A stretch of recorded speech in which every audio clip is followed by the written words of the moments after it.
First, you talk about the injustices which prevail in the so-called communist countries, and then the free societies which exist in the capitalist countries and the wealth that has been created there. But you restrict your arguments to the Western European countries, the United States and Japan. What you fail to point out is that most of the countries in the world are capitalist. That is, the means of production are owned privately, or the accumulation of wealth is privately accumulated.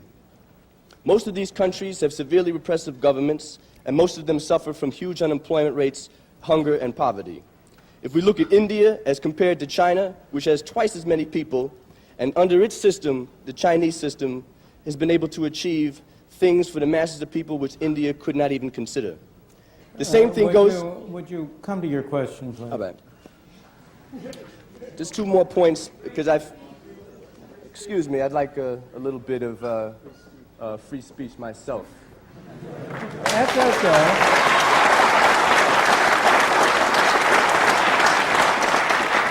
We don't want to deny you free speech. We just want to have as many people as possible. Thank you very much. And I think we've I agree with you, so let me finish. Sure. All right.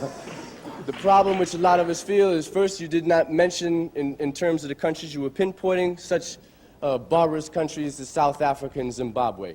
And in terms of giving your appraisal of the riches that have been accumulated in the Western so-called democracies, capitalist democracies, I would like you to give us an honest evaluation of just how these countries got so rich so quick, and that direct relationship of that to the fact that there were slaves that worked free labor, and the wealth that was created in this society being a direct product of that relationship, and also of the colonial relationships of the Western European countries and the wealth which they bled out of the people in their colonial domain. I will be glad to answer those questions.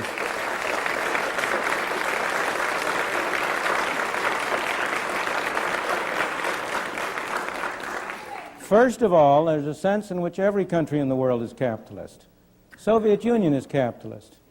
Every country in the world has large capital under control. And the real question is, of course, the organization whereby the capital is controlled.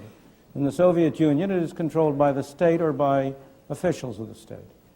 In the second place, I have been talking for an hour. I would like to talk to you for 10 hours. In a full discussion, I would certainly agree with you that capitalism is not a sufficient condition for freedom. It's a necessary condition for freedom. I never said that wherever you had capitalism, you had freedom. I never said that. I never made that statement. I made the opposite statement. Wherever you had freedom, you had capitalism.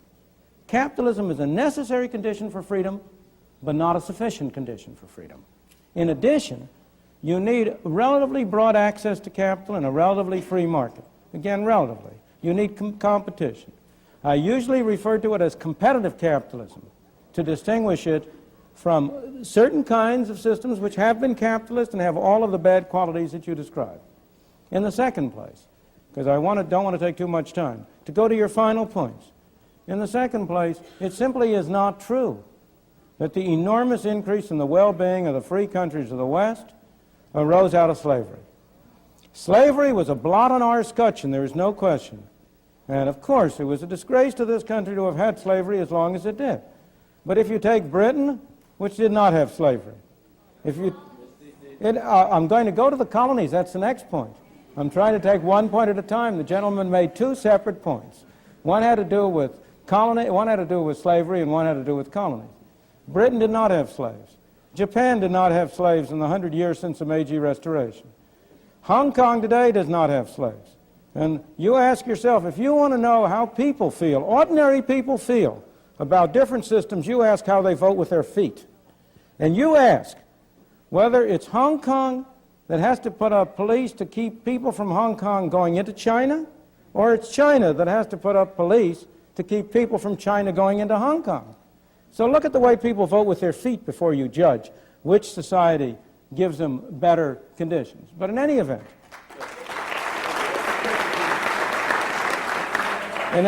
let me go to the final point of colonies. In the first place, it's not true that the wealth or the benefits of the West derive from exploiting the colonies. The facts are against you. The reason why you say that is because it is so hard for people to get out of the notion that life is a zero-sum game. They think if one man benefits, another must lose. But in a free market, both people can benefit. Now, if you take the case of Africa, the wheel had not been invented in parts of Africa by the end of the 19th century. The number of people in Africa and their average conditions of life in Africa have grown enormously as a result of their contacts with the West. Well, I would say you don't know your facts, sir. In the case of India, which is a very famous case, if you look again at the facts, all of the studies have shown that it cost Britain more to maintain India. These are some famous studies by Jacob Viner, which went into the details of it in great detail. Colonialism has always cost the mother country more than it ever gotten any direct or indirect economic benefits. So far as India was concerned, the history of India is divided into three periods. The period of British rule in the 19th and early 20th century, when there was very real progress in the standard of life of the people of India. The period of the 20s and the 30s, when there was a great struggle against Britain and for independence, when there was essential stagnation in India and there was no growth.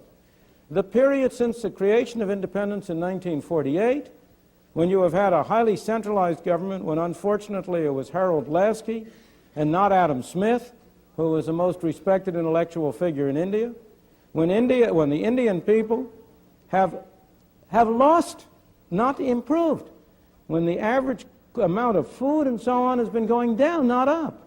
The people of India have been worse off under independent, non-colonial government than they had been before. So, colonialism. Well, first of all, do you have colonialism today?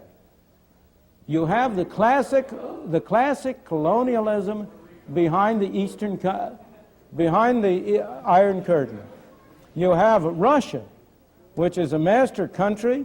I mean, not the Union of Socialist Soviet Republics, but Russia, which is a master country with a great colony around it within the Soviet Union, in Poland, in Czechoslovakia, in Hungary. That's the great example today of your classic kind of colonialism. The United States, with trivial exceptions, has never been a colonial country. It did have Philippines. It had Philippines for a while. Cuba was not a colony of the United States. In any event, you need a sense of proportion.